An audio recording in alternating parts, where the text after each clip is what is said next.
जनवरी की रात अमेरिका ने वेनेजुएला पर हमला किया और उनके राष्ट्रपति को बंधक बनाकर अपने देश ले गए। साथ में मादुरो की पत्नी को भी ले गए। तमाम मीडिया रिपोर्ट्स के मुताबिक ट्रंप का आरोप है कि मादुरो की वजह से अमेरिका में अवैध ड्रग्स की सप्लाई बढ़ रही है और अवैध अप्रवासियों की संख्या भी बढ़ रही है। वेनेजुएला पर अटैक के पीछे मुख्य रूप से यही दो कारण माने जा रहे हैं, लेकिन अमेरिका की पूर्व उपराष्ट्रपति कमला हैरिस ऐसा नहीं मानती। कमला हैरिस ने अपने ही देश की सरकार की पोल खोल दी है। उन्होंने बताया कि ड्रग्स तो सिर्फ एक बहाना है, हमले के पीछे का असली कारण ट्रंप का लालच है। उनका कहना है कि ट्रंप ने अपनी महत्वाकांक्षाओं को पूरा करने और वेनेजुएला के तेल पर कब्जा करने के लिए यह हमला किया है। लोकतंत्र की बातें सिर्फ ढोंग हैं। 4 जनवरी की सुबह कमला हैरिस ने लिखा, वेनेजुएला में ट्रंप ने जो किया उससे ना तो अमेरिका की सुरक्षा बढ़ी है और ना ही कोई मजबूती मिली है।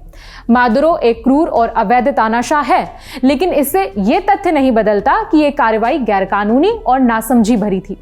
हमने इस तरह की कहानी पहले भी देखी है। सत्ता परिवर्तन और तेल के लिए युद्ध होते हैं ताकि हमला करने वाले देश अपनी ताकत को दिखा सकें। अमेरिकी परिवारों को इसकी कीमत चुकानी पड़ती है। अमेरिकी जनता ऐसा नहीं चाहती और वो झूठ से तंग आ चुकी है। ये मामला ना तो ड्रग्स का है और ना ही लोकतंत्र का। ये तेल और डोनाल्ड ट्रंप की तानाशाही का मुद्दा है। अगर उन्हें यानी ट्रंप को इन दोनों में से किसी की भी परवाह होती तो वो ना तो किसी दोषी ड्रग तस्कर को माफ करते और ना ही मादुरो के साथियों के साथ सौदा करते। राष्ट्रपति सैनिकों को खतरे में डाल रहे हैं, अरबों डॉलर खर्च कर रहे हैं, एक क्षेत्र को अस्थिर कर रहे हैं और कोई कानूनी अधिकार, कोई निकास योजना और देश में कोई लाभ नहीं दे रहे हैं। अमेरिका को ऐसे नेतृत्व की जरूरत है जो अमेरिकी जनता को सर्वोपरि रखे। मामले पर न्यूयॉर्क सिटी के नए नवेले मेयर जोहरान ममदानी का बयान भी सामने आया। उन्होंने इसे एक्ट ऑफ वॉर बताया।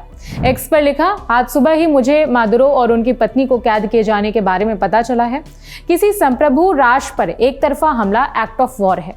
यह अंतर्राष्ट्रीय कानून का उल्लंघन है। सत्ता परिवर्तन का ये खुला प्रयास न केवल विदेशियों को प्रभावित करता है बल्कि न्यूयॉर्क वासियों को भी सीधे तौर पर प्रभावित करता है, जिसमें हजारों वेनेजुएला वासी शामिल हैं जो इस शहर को अपना घर मानते हैं।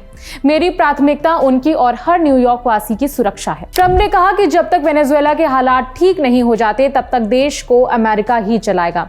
ऐसा बताया गया कि मादुरो को पकड़ने की प्लानिंग कई महीनों से चल रही थी। 3 जनवरी की रात लिए गए एक्शन को कई बार रिहर्स किया गया। मीडिया रिपोर्ट्स के मुताबिक अमेरिका के हमले में करीब 40 लोगों की जान चली गई। वेनेजुएला की सुप्रीम कोर्ट ने कहा कि राष्ट्रपति निकोलस मादुरो की गैर मौजूदगी में उपराष्ट्रपति डेल्सी रोड्रिग्स को अंतरिम राष्ट्रपति का पदभार संभालना चाहिए। इस खबर में फिलहाल इतना ही। मामले पर जैसे जैसे अपडेट्स आएंगे हम आप तक पहुंचाते रहेंगे। मेरा नाम है विभावरी। देखते रहिए दी ललन टॉप।